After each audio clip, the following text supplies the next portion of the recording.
612-919-5526 or autotech.org. The independently owned Next Chapter Booksellers is the perfect destination for your next book. The friendly staff at Next Chapter Booksellers are great at making recommendations no matter your age or taste. Plus, they have frequent events including book readings and meet and greets with authors. And they sell more than just books. They have a wide variety of puzzles and games, too. So stop in and browse the store off Snelling and Grand in St. Paul. More at nextchapterbooksellers.com. With your AM 950 forecast, this is Adam. Chance of showers continue throughout the day, a high of 73. For tonight, chance of storms still, a low of 60. For tomorrow, a chance of showers and patchy fog, a high of 76. Mavericksville Roast Beef in Roseville sets the bar when it comes to roast beef sandwiches. Every bite is a taste of perfection. Add fries, onion rings dipped in their fryer, and you've got a winning combination. Located off Lexington and Roseville and at mavericksbeef.com. Portions of the following program may be pre-recorded. Good morning and welcome to Connections Radio Show, where we talk about ideas that matter and sometimes we talk about fun things that matter, which we will be today. And I'm glad you've made the connection and are with us. I'm Lori Fitz, your host. And the goal of our show is to explore a wide range of topics that challenge us to see ourselves, our community, and the world around us in ways that get us connected and perhaps challenged to do just a bit more because we've made that connection. Our topic today is not only connecting with our pets, but what you do when you bring that first pet home or you bring that new pet home. And hosting with me, actually, my guest is hosting with me is Rick Bernardo generally, but my friend Rick Bernardo is back in Connecticut. So we have our guest that originally my friend Rick arranged for, and John has been on our show one before, John Rosakis. He's the owner and lead trainer of Paw and Order in the Twin Cities. And just to give you right off the bat, if you'd like to check it out as we're having our discussion, his website is pawandorder.com/Twin Cities. Welcome, John. Thank you. It's good to be back. It is fun to have you here. And I also brought, perhaps I should have introduced my co-host as my dog. That's right. I've got Zuri here. Zuri, she jumped up in my lap as I mentioned her name. Zuri is a King Charles Cavalier Spaniel, 3 years old. And I got her when an owner who had got her and another one of her litter mates found it was a bit much having two puppies. Imagine that. And she was a really rambunctious little puppy. And so she wanted to place one of her puppies. And at that time, I needed one that was very, very confident. So what I'd love to have us do is start with how do you choose when you're thinking about getting a dog? I mean, I was very clear about what I needed. I love the breed. I wanted a King Charles Cavalier Spaniel. I wanted one that was outgoing, and I wanted one that was a little young so that she was 3 months. I mean, I could have taken a puppy as well, but 3 months. So I had very specific ideas. Even with those specific ideas, I had some surprises when I brought her home. So tell me about ideas for getting your dog. Well, surprises are bound to happen no matter what, despite the best of planning, right? So, but to your point, I mean, you did, just from your description, you did a great job of researching and understanding what your lifestyle can accommodate, what you want specifically, what personality traits, etc. So right off the bat, I would say first, before you even bring a dog home, do your homework and be honest with yourself and your family, if you don't live alone, about what can you reasonably accommodate with a dog. Do you really want to bring a puppy home? I've worked with many clients who I'll walk in from day one and they just have that kind of shell-shocked look. Like, oh man, what did we get into here? If you're looking for a specific breed, understand the drives and the needs of that specific breed, right? If you're someone who likes to jog, don't get a corgi, right? If you're someone who really wants a mellow couch potato of a dog, do not get a border collie. Ask a trainer. I think. And where you live. Pardon me? And where you live. And where you live, exactly. If you've got an apartment, if you are a jogger and you do like to be outside, a border collie's great. Yeah. And they're they're not necessarily big barkers, except if they go into separation anxiety. Right. But they need exercise. And if you're out and about and living in an apartment, that's one thing. But if you're a couch potato in an apartment and a border collie, the border collie will start getting zooey on you. Oh, to say the least. Yeah. Yeah. So breeds like border collies, Vizslas, et cetera, dogs that were bred for very specific jobs. Those are not a good choice for people who have a more sedentary lifestyle. So, I can't recommend enough. Just reach out to a trainer, pick their brain before you even get a dog. I'm a big proponent of rescue for at least as far as having a family dog goes. Yeah. But beyond that, if you really, if you like the idea of a specific breed, talk to a trainer, or at the very least, maybe reach out to someone you may know who has that breed, and talk to them. Yeah. And bring your children. Yes. If you have children, if you're going to be adopting a dog. I remember when I was probably 5 or 6 years old, my poodle that they had given me had died. And so they took me and they expected me to find another little dog when we went to the Humane Society. And I fell in love with an Australian Shepherd. I mean, that Australian Shepherd loved me. I mean, I came into the little pen and that dog was all over me and I was all over it. And it was like, this is the dog. And they're like, we wanted a poodle. Okay. Now it turned out great. But I think my parents then knew what it would be to have an Australian Shepherd. Right. And they saw that I was active. I think for their lifestyle, they would have liked a poodle. A poodle, yes. But so you have to look at that. Just because a parent might want something or think about it, is the child ready for something more? I mean, I loved big dogs, outdoor sports dogs up until my 50s. And then I started getting really attracted to the Cavalier Spaniel. Just because you had golden retrievers maybe all your life, at a certain point, is that what you want now? Well, we change, as we age, our bodies change, we change, our interests change. So that's, you may want a different type of dog as you move on through your life. One just little word of caution I would put about bringing a child along. Yeah. Age matters, Yes. of course. So bringing along a 12-year-old versus maybe a 7-year-old can be a big difference, meaning, you bring along a very young child, kids, they're going to love every dog they meet. True. So you may want to do the choosing first, at least for kids who are very young. Yeah. And I can guarantee you, no matter what dog you bring home, your child is going to be ecstatic. They're going to be so happy. That is true. Yeah. That is very true.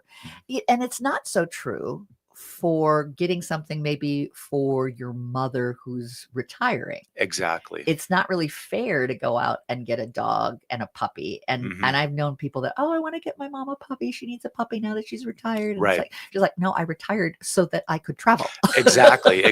Get the person's consent. Yes. I mean, that should be in bold letters on every rescue. Said, do not get a dog as a gift, as a surprise gift. Right. That very, very likely will go sour quickly. Well, and this time it turned out, I mean, she did like the dog and it disappointed the daughter that thought she's always loved dogs. This is going to be great. And she did not give the enthusiastic oh no that the daughter had hoped. But oh boy. So you can, dogs are human. Dogs are beings that humans need to take care of and take responsibility for. Yes. But they are beings. Exactly. And understanding what the dog needs. What if the dog had anxiety issues with separation and she did want to travel a lot? Exactly. Those are things that are not fair. So what are some other things that you can think of that are important in getting that dog? Well, age, is a big consideration. And I think we were chatting before the start of the show. Many people opt to get a dog who's maybe in the 1 to 2 year old range. And that's a great choice for people who really don't want to deal with all of that first year kind of lunacy. That can be typical with dogs in that age range. Even up to about 2 years old, many dogs just still exhibit a lot of that, crazy puppy energy. So chewing is a perfectly natural behavior. and just expect to live with it, you Yeah. know, at least for a very young dog until they're kind of out of that phase. For some dogs, it can take even longer. Ultimately, despite a dog's given breed, you know, background, et cetera, a dog is an individual being, to your Yeah. point, Lori, right? Yeah. So even a dog from a specific breed may not strongly show those breed specific traits. Right? You know, you wish it could be a guarantee, but it's not. Exactly. You know, I wanted a confident dog, and I got that in Zuri. But I thought that the breed of being kind of a couch potato dog Mhm. would, you know, make her not be super athletic. Right. And she's more like a border collie in, Yeah, in what it she can wants in happen. terms of exercise and doing and being. And it's like, okay, well, Mhm. you're a throwback to the original King Charles There hunting you go, dog. right? Right. There you go. Her legacy is shining through in her genetics. Exactly. Now, I think it's also important to think about if you've had dogs and you want to foster or adopt from either the Humane Society, or there's some wonderful rescues out there. I Mhm. particularly love the Underdog. Mhm. Is to keep in mind what might have been some of their traumas Exactly. before you. Like Mhm. mine was my older one is a puppy mill stud. Mhm. And when he came, he was just catatonic. There was like, is there a dog inside there? I hope so. Couldn't go upstairs, you know, had been trapped in a crate for 5 years, and everything frightened heartbreaking. him, you know, and even going from the living room to the kitchen was Mhm. like a huge act of bravery. Mhm. Yeah, he's doing great now. Mhm. He's never going to be completely, you know, the dog if we'd raised him from a puppy, Mhm. but we brought him back, and Mhm. that feels really good, you know, that we have brought him Absolutely. to the point of being a dog. But we knew that before we got him, Yes. Mhm. and kept that in mind. Mhm. And I've heard you've dealt with folks that have brought in, you know, Oh, yeah. a dog that's had trauma. Yes, many clients, and even dogs that I've fostered myself. And dogs are interesting in that, I guess you could say this, they're similar with people in that regard. Their past is not sort of like a guaranteed stamp of how they're going to show up to you. So I've worked with dogs who have had pretty traumatic pasts Yeah. that have, you know, they've just had the fortitude, or, you know, whatever you want to call it. They can walk into a home and be more or less pretty good from the start. Mhm. Where other dogs, like your dog, who you just described, it can take a lot of work. And I think human beings in general, just, we want to be that savior. Yeah, We there's want to that. be, and that's great, Yeah. but just understand what that could mean with a dog who has had significant trauma in their past. Because you could get disappointed. Exactly. You could get disappointed that they're not, you know, coming back as quickly as you'd hope they Exactly. would. And you could almost start to feel like, what am I not doing? Right. And it Right. just takes time for some. It takes time. And again, to your point, that dog may never be the kind of dog Yeah. who happily runs up wagging their tail, Mhm. you know, and that's fine. You Mhm. know, that's just who this dog is Mhm. because of their past, because of their temperament. Yeah. But, you know, don't place unrealistic expectations, you know, Right. on the final outcome of who and what your dog is going to be. Well, in our next segment, we're going to talk about bringing that dog home Mhm. and things that you need to do and think about, or have the opportunity to think about. And again, I want to make sure that folks know, if they want to learn more about the work of Paw and Order, which I just love that title. It's pawandorder.com/Twin Cities. And we'll be right back to learn about bringing that doggy home. What should we be doing?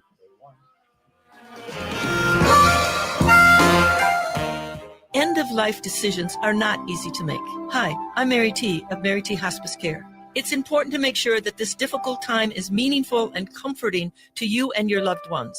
Our hospice team provides an individualized program of physical, emotional, spiritual, and practical care so your loved one is comfortable and not in pain. At Mary T. Hospice, we understand that choosing the right hospice care provider can be overwhelming, but we're here to assist you. Learn more today at marytinc.com. Hi, I'm Scott Shambot from Shambot Family Dentistry. We're the fear-free, shame-free dental office. If you're having a dental emergency, we'll try and get you in the same day you call, because we don't like to see anyone in pain. And we'll help you get through every appointment in the most pain-free way possible. As my daughter Rachel says, if you don't see my dad, please see another dentist. Take care of your teeth, because they're the only ones you get. Shamblat Family Dentistry in Hopkins and St. Paul. Find them online at shamblotfamilydentistry.com or call 1-800-FIX-MY-TEETH.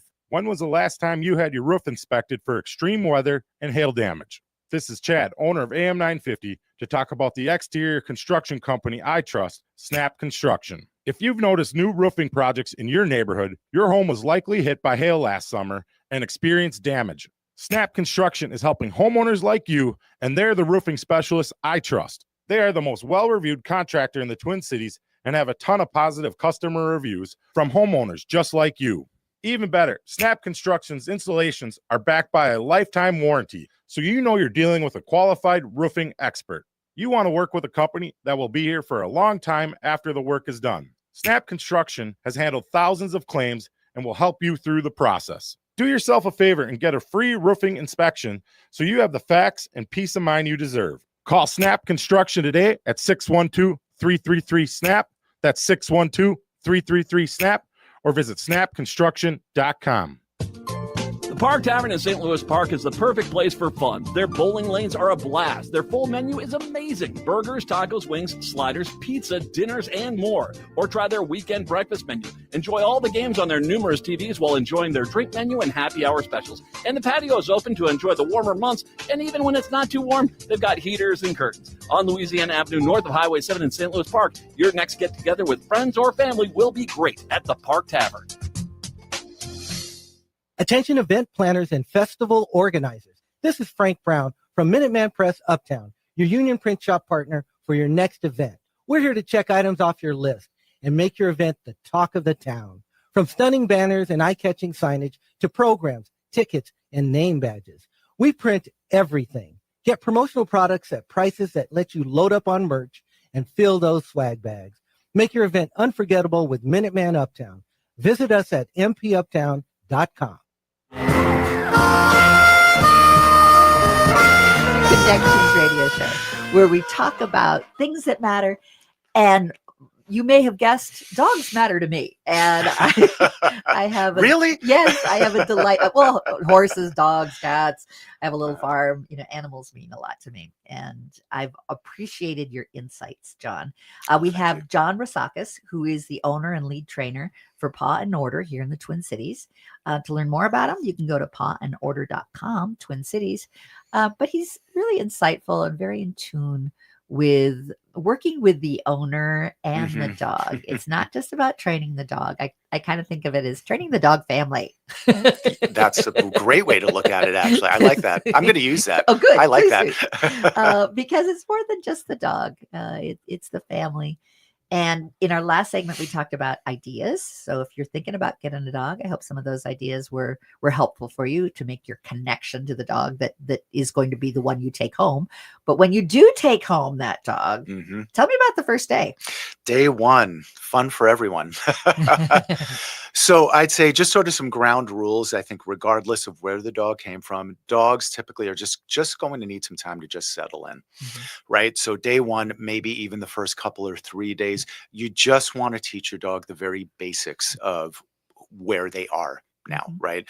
Some dogs, let's say, you know, a rescue dog perhaps who's maybe been outside their whole life. I have had to spend considerable time with many of my foster dogs just teaching them how to come into the house. Really? For example. They go up to the door and they don't know what to do. They'll go up to the door and they've never been allowed in a home. So for many of these dogs, being inside four walls is very strange. Yeah. So that could be a starting point for your dog. You definitely do not want to start training on day one. You know, you really want the dog to just settle in. So let them get the lay of the land around the house. You might even want to have your dog on a leash indoors. And just that way you could safely guide them around the house, show them where their bed is, show them where the water bowl is, you know, take them outside to potty, you know, let them know that that's the potty area, not in the house. That's another thing to be mindful of, regardless of where a dog came from. I don't care if it's from a breeder, a rescue group, what have you. Many, if not most dogs, will have an accident, perhaps several accidents. Before they get the routine. And get over that anxiety. Yeah. I mean, it is really scary for some of these dogs. We can't communicate with them in a way that makes sense. And for a puppy, they have no idea. And for a puppy, then you have to, you know, age is a big consideration. Yeah. They've, you know, a very young pup physically cannot hold it for longer periods of time, Mhm. right? So, a younger pup, you would want to start getting out on a regular basis more often, perhaps. Even in the middle of the night. Even, yes, even, yeah, the sad reality of having a very young pup is, Yeah. you could kiss a good night's sleep goodbye for a Yeah. while, Yeah. right? But you want to let at least a few days go by. I would say, generally speaking, every dog is a little different before you really start focusing in on, maybe some basic training, Mhm. starting to build daily routines, Mhm. getting them out for walks. How Again, early can you start a puppy on a collar and leash? oh, you could start them as soon as you get them home. Oh, really? Yeah, as a matter of fact, it's a good idea to have a puppy on a collar and leash, maybe a leash that wraps or connects to your waist, Oh, interesting. because you really want to have them nearby where you could watch them for potty training. Interesting. I've Okay. never. I always thought that you needed to wait a little bit, because they're young, their neck is No, maybe, I mean, a gently fitting collar, yeah, and or that maybe way, even a harness. or Collar, maybe yeah, even a harness, yeah, perhaps. That way they're getting used to the feeling of yeah, it, yeah, right away. Or some people may opt to just have baby gates up. yeah. If you That's just what I've don't, done. yeah, many people will. If you Yeah. just don't like that feeling of having a leash attached to you, Mhm. then, have perhaps a gate or partition of some kind so you can keep an eye on the puppy. Mhm. And that way, if you see that they're about to potty, that's actually a great house training opportunity Mhm. that we could gently pick them up, take them outside, wait for them to potty outside, praise the daylights out of them, let them know Mhm. what a great little dog they are, and then come back in the house. I remembered a situation with a puppy that I had as a young in my teenage years, and I was thinking about what you were saying in the first segment about picking a dog and understanding what the dog needs and Mhm. is. Well, that dog got out of the caged area, or we had like the little gates that we put up. Somehow she got through. Oh She boy. she must have been about a 3-month-old golden retriever, and we had one of those long couches, and she tore apart the whole couch. I mean, I don't mean to laugh. she did. She ripped up every cushion. Yeah. And I came home and my mom worked, and I had to call my mom and just say, I'm really sorry, but the dog ate the couch. Mhm. And she's like, oh, you mean like the pillows? No, The like couch. it's like down to like I see the wires and the wood. Oh no. Yeah. So yeah, you got to watch the dog. You have to watch And the dog. I Yes. should. It wasn't as common as it is today to have crates. Hmm. But should I've had a crate for that dog, it Hmm. would not have gotten out and Mhm. into mischief. Yep. So the responsibility of setting up a routine, like crating when you're out, and Absolutely. all of those Yeah. things are very helpful, because it's natural for a dog want to chew. Oh yeah, it is. I mean, I've told when I was teaching classes at the Humane Society, just a puppy kindergarten Yeah. class, It's say great. that one of the first things I would tell my students, like, I want you to write this and tape it to your fridge.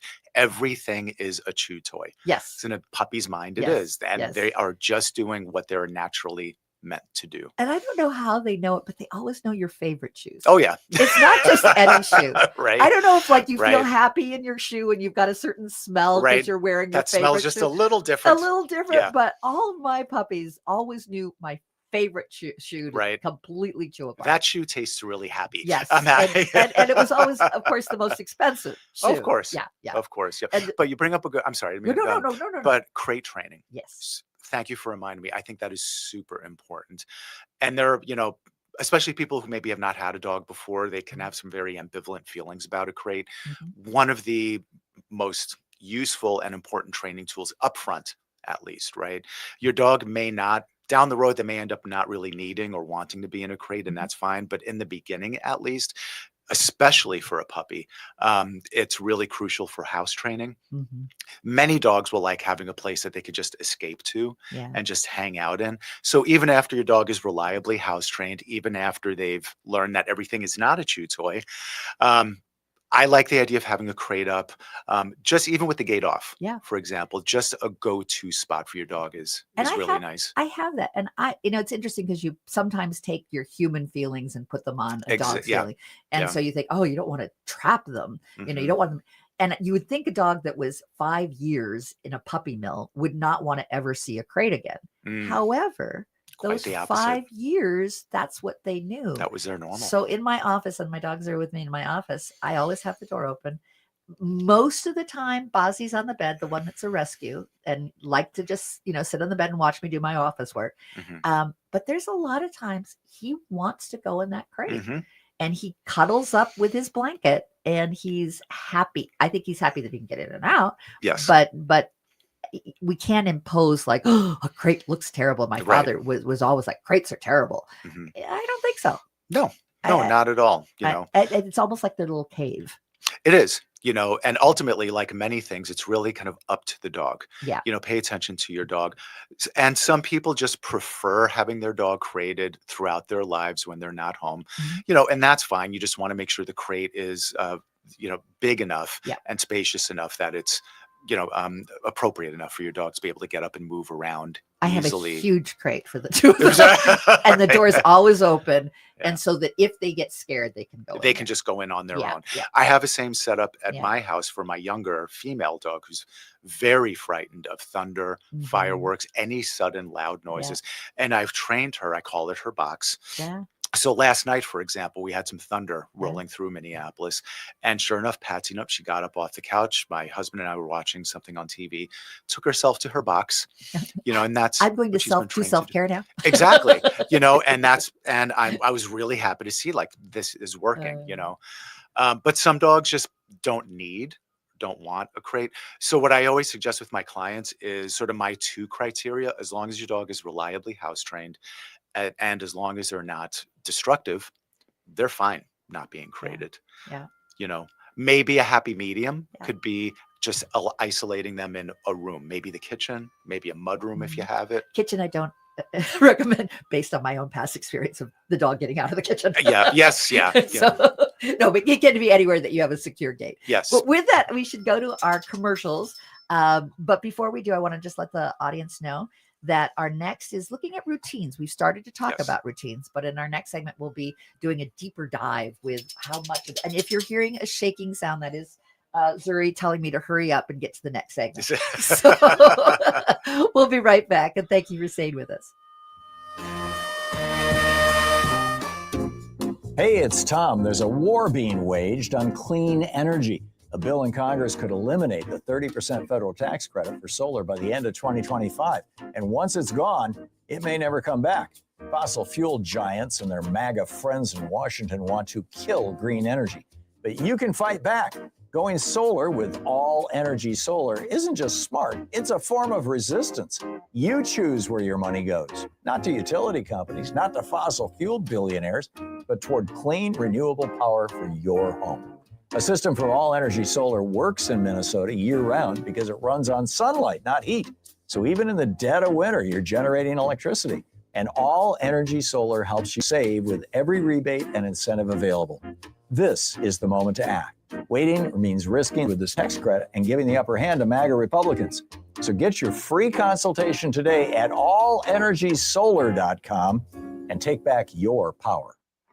Get ready for the music event of the season. Powderhorn Porch Fest returns Saturday, September 20th, 4 to 10 p.m. for another legendary evening of 13 epic performances across 3 uniquely Powderhorn Porch stages featuring genres from hip-hop, R&B, surf punk, Latin folk, and more. Powderhorn Porch Fest spans 2 blocks on 17th Avenue South between 32nd and 34th Street. KRSM will be spinning beats with the diverse sounds of the South Side all night long. Treat yourself to Minneapolis' favorite food trucks, then grab a refreshing cold drink at the Beer Garden. The festival's family-friendly by day with activities for kids and an unforgettable celebration for adults after dark. Best of all, Powderhorn Porch Fest is free to attend with proceeds supporting the community programs of Powderhorn Park Neighborhood Association. Don't miss out on this one-of-a-kind music and community celebration. Powderhorn Porch Fest, September 20th, 4 to 10 p.m. Details at ppna.org/porchfest. Hi, I'm Peter Solak. And I'm Adam Ostrowski. We are here at Woodland Stoves and Fireplaces to talk about outdoor fires. Sitting around a fire is the oldest, most basic form of human activity.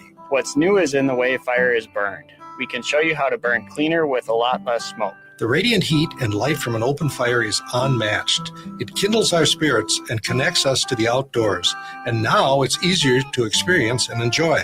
Woodland Stoves and Fireplaces sells and installs wood and gas burning fire pits and fireplaces. Let us help you experience an outdoor fire without all the smoke. Come see the many ways you can enjoy a fire outdoors. Woodland Stoves and Fireplaces has over 35 working wood and gas units on display at the corner of East Franklin and Riverside Avenue in Minneapolis. More information at woodlandstoves.com. Find the fire that works for you. Woodland Stoves and Fireplaces, out of the ordinary products and services since 1977. With your AM 950 forecast, this is Adam. Chance of showers continue throughout the day, a high of 73. For tonight, chance of storms still, a low of 60. For tomorrow, a chance of showers and patchy fog, a high of 76. Mavericksville Roast Beef in Roseville sets the bar when it comes to roast beef sandwiches. Every bite is a taste of perfection. Add fries, onion rings dipped in their fryer, and you've got a winning combination. Located off Lexington and Roseville and at mavericksbeef.com. You're listening to AM 950, the progressive voice of Minnesota.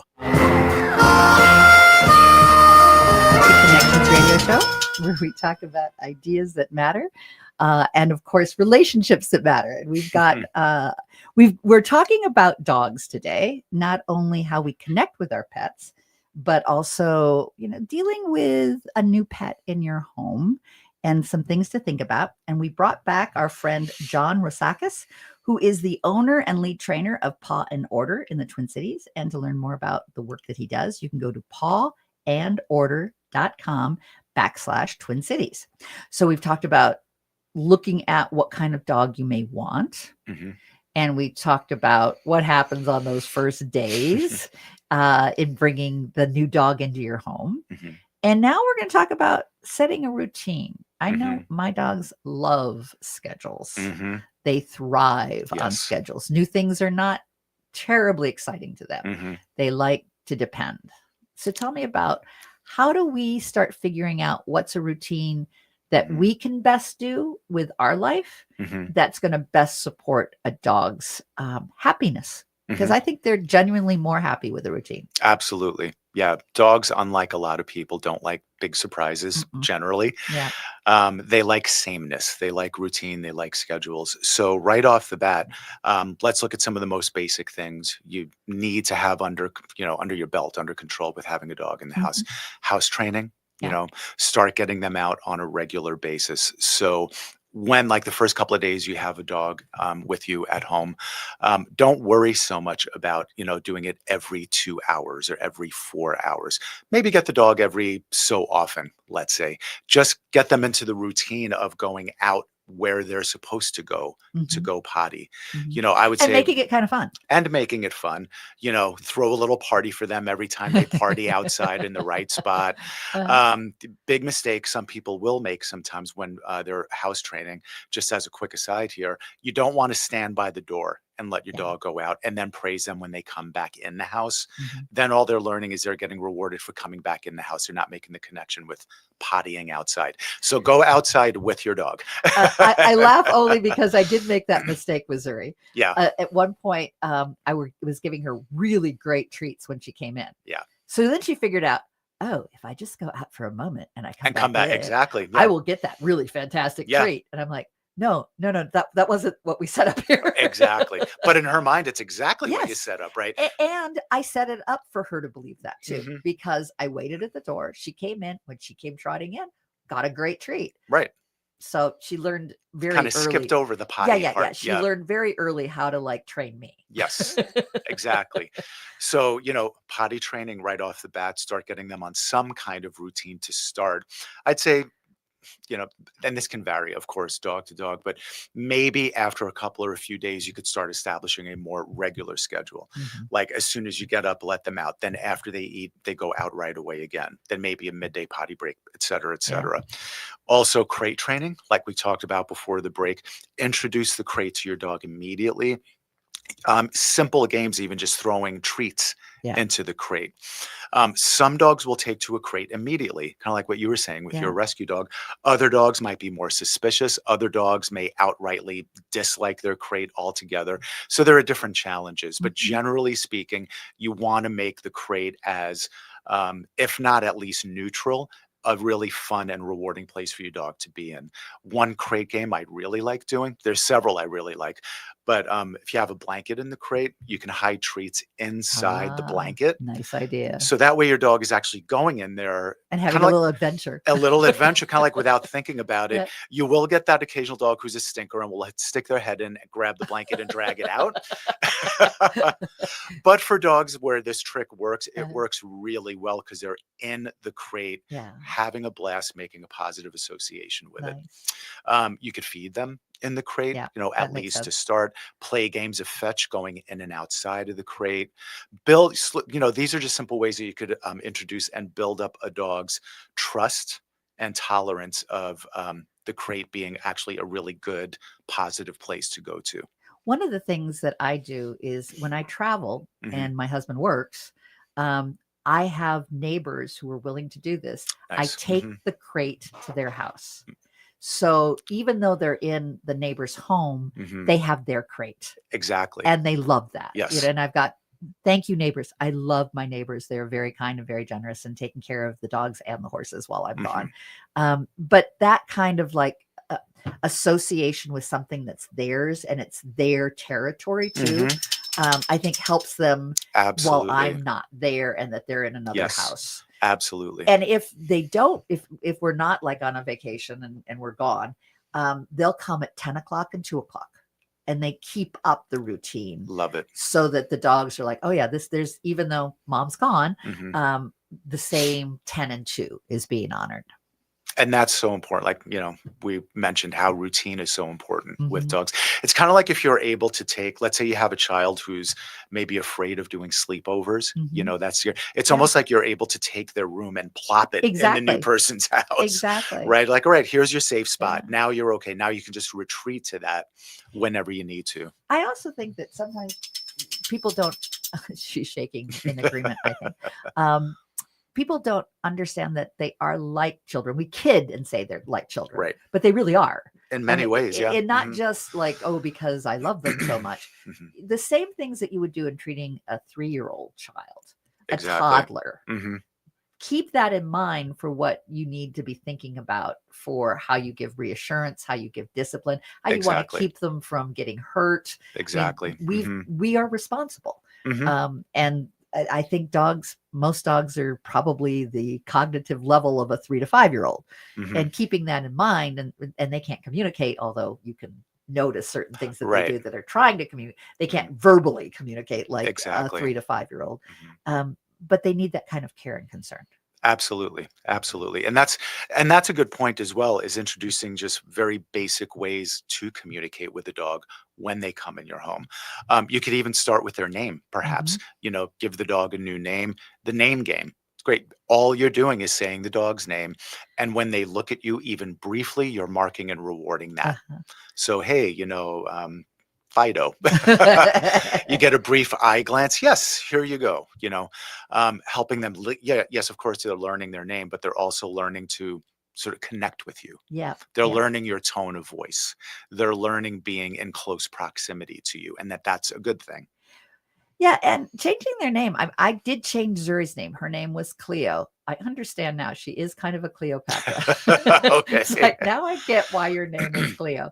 But we went with Zuri, and it took a little bit, Mhm. you know, to have her connect that's what we have named her. That is yeah. It doesn't even sound Yeah. alike. Yeah. Mhm. No, not at all. Mhm. But we love the name Zuri, and Mhm. my daughter loves the name Zuri, so we named her Zuri because she wanted a Zuri. Yep.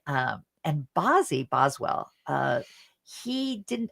He had a name, but Mhm. I don't think they ever worked with him in connecting Okay. and understanding that was his name. I think it was just more for the papers. Mhm. When he first started to get like, oh, you're talking to me. Yes. There was like this Oh, that's me. like an aha moment. Mhm. You're like, and then when he was starting to be able to let us know, like he wanted to go out, he'd come up and scratch my leg, just Yes. a soft paw, and Mhm. like I would let him out. He was like, wow, This works. exactly. This is cool. But seeing those moments of connection, Mhm. seeing in a routine, I think they start to come out because the dog can start to trust it. Yeah. They can start to go, okay. Yep. And they're get this. learning they'll get a response, which Yes. in itself is a self-reinforcing behavior. So, you know, hey, if I come to mom and just rub her thigh, like you Exactly. said, with a paw. Yeah. I get to go outside. Exactly. I can pretty much guarantee you, your dog is going to repeat that behavior a lot. It does. It does. I mean, it has other behaviors too, but Yeah. like, especially if I'm on the computer and I'm really busy and just like, hey, mom, hello. Yes, Did exactly. you know it's 10:30? Or is that- We do 10. Right. In case you Waiting, missed it. waiting down here. Exactly. Just a nudge. Don't want to be too overpowering here, but please allow. Right. And other things you can do, family members, if you don't live alone and there are other people in your home, Yeah. just, guiding, especially kids, Mhm. walking them through what is a good, safe, calm introduction to that dog. If you start off with scaring a dog, making them nervous, it's just that much harder to get them back, at the beginning. Sometimes, and we talked earlier about like the dog family. hmm Sometimes a dog is going to be, especially a rescue, more attached to one than the other. And sometimes kids can have a hard time with that. Yes. How do you work with the family in helping them understand what the dog needs so that they don't feel put off that the dog isn't attached to them as much as it is to either another sibling So- or a parent or whatever? Sure. I try my best to put it in terms that a child or, even a young adult perhaps can understand. So I might frame it as, let's think about your friends. You have a best friend, don't you? Now, it's okay that you have a best friend. Your dog is choosing for now, just to attach to someone else. But as they get to know you, you can become part of that group. You can become part of that clique. So this is not forever if the dog is not being as, warm to you or as welcoming to Cuddly, you. Cuddly, yeah. friendly, Yeah. etc. Some dogs may have a traumatic past, Mhm. but ultimately, I think if you put it in terms that a person, especially a young child, can understand, hey, you can become friends with us. Let's practice being friends. Give the dog a treat, be Right. gentle, And maybe even have that child that's not feeling as connected, Mhm. some of the routines. Right. Let's work you more into the routine. Right. You can have more of a leadership role Yes, with this. you can be feeding the dog. hmm We'll get the prepare, but make sure that you are offering it. Right. That dog will start to recognize, oh, you're Mhm. important. Cool. Exactly. And you're part of the clan Yeah, here, yeah, right? exactly. You can open the door to let the dog out. There are lots of little tasks you can assign to your kids, to your family that will help build that bond. Just be creative. Right. You know? And so the routine isn't just for the dog. No, The not at all. routine is, how does the family look at, we have a new member of the family. Right. And how are we all going to be welcoming this new member to the family? Exactly. And how do we all have our roles Mhm. in working with this new member of the family? And Exactly. a role might be, it's cool, you guys. Right. You do the dog thing. Right. I've got my cat, and I'm just into cats. Right. So, and that's okay too. But Yeah. I think it's important to talk it over with the family and Mhm. talk it over with the kids. What role do you want to play? Right. How are we going to welcome and really treat it as an important addition to the family? Right. That has different needs Exactly. from us. Mhm. And I think all the things that a dog can teach us is so important. It can also be important to prepare the child for the inevitable, because Yes. that's going to be rough as well. Yes. But not getting to that today, because our next segment, we're going to continue to talk about routines, but we're also going to be talking about how to notice that and the dog's personality. Because Yes. as you said in the first segment, a dog may be a certain breed that you have certain expectations, but we get our surprises, and being able to notice what the dog is telling us. Yes. So we'll be right back after just some great commercials that support our AM 950, the progressive voice of Minnesota. Located just north of 50th in France, the Great Wall Restaurant has provided a delicious taste of authentic Chinese cuisine since 1981. Specializing in Szechuan and Peking dishes, they offer one of the most extensive menus in the Twin Cities. Favorites include hot and sour soup, pan-fried dumplings, and mushu pork with homemade Chinese pancakes. Stop by their Edina location or call for takeout at 952-927-4439. See the full menu at greatwallrestaurant.us. Hey, it's Patrick for Zero Res. It's the start of our favorite season in Minnesota, football season. With all the hype and action this season brings, we know things can get loud and messy quick. Before you invite your friends and family over to watch the big game, you better call my cleaning heroes at Zero Res to clean up all of those fumble moments in your home. And as always, you can score a guaranteed touchdown with great savings from Zero Res this month. Carpet, tile, rugs, upholstery, every surface in your home can be Zero Resified. And this month you can get 3 rooms of carpet clean starting at just $129. Plus $75 off an air duct cleaning. And don't forget about your dryer vent, too. Having Zero Res over will be a big victory for your home. You'll always come away a winner, even if the guys in the purple or the maroon don't. Call 952-ZERO-RES or go to ZeroResMinnesota.com and ask for the AM 950 special. Backward or forward spells the same. Zero Res. When was the last time you had your roof inspected for extreme weather and hail damage? This is Chad, owner of AM 950, to talk about the exterior construction company I trust, Snap Construction. If you've noticed new roofing projects in your neighborhood, your home was likely hit by hail last summer and experienced damage. Snap Construction is helping homeowners like you, and they're the roofing specialists I trust. They are the most well-reviewed contractor in the Twin Cities and have a ton of positive customer reviews from homeowners just like you. Even better, Snap Construction's installations are backed by a lifetime warranty, so you know you're dealing with a qualified roofing expert. You want to work with a company that will be here for a long time after the work is done. Snap Construction has handled thousands of claims and will help you through the process. Do yourself a favor and get a free roofing inspection so you have the facts and peace of mind you deserve. Call Snap Construction today at 612-333-SNAP. That's 612-333-SNAP.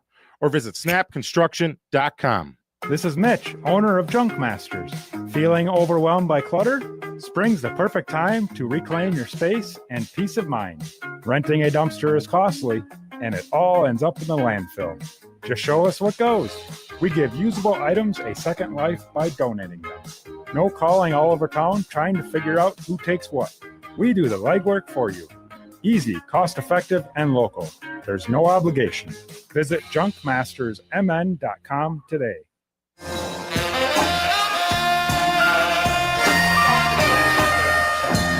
That's your host, and we have been talking about connecting with our pets, especially when we are thinking about getting a new dog, and then when we bring that dog home.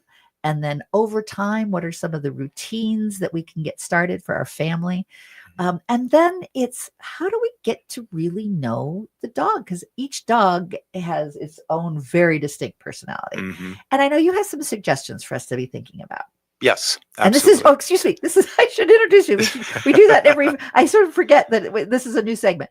John Rasakis, and he has Paw and Order. He is a trainer. He is almost like a family advisor for the new pet. Not a family therapist. No, I didn't say that, but I went with advisor in how to integrate your new dog and how to continue to work with that dog and train that dog. He has Paw and Order, and the website, should you want to go take a look and learn more, it's pawandorder.com with a /Twin Cities. So back to you, John. You had some ideas for us to be thinking about.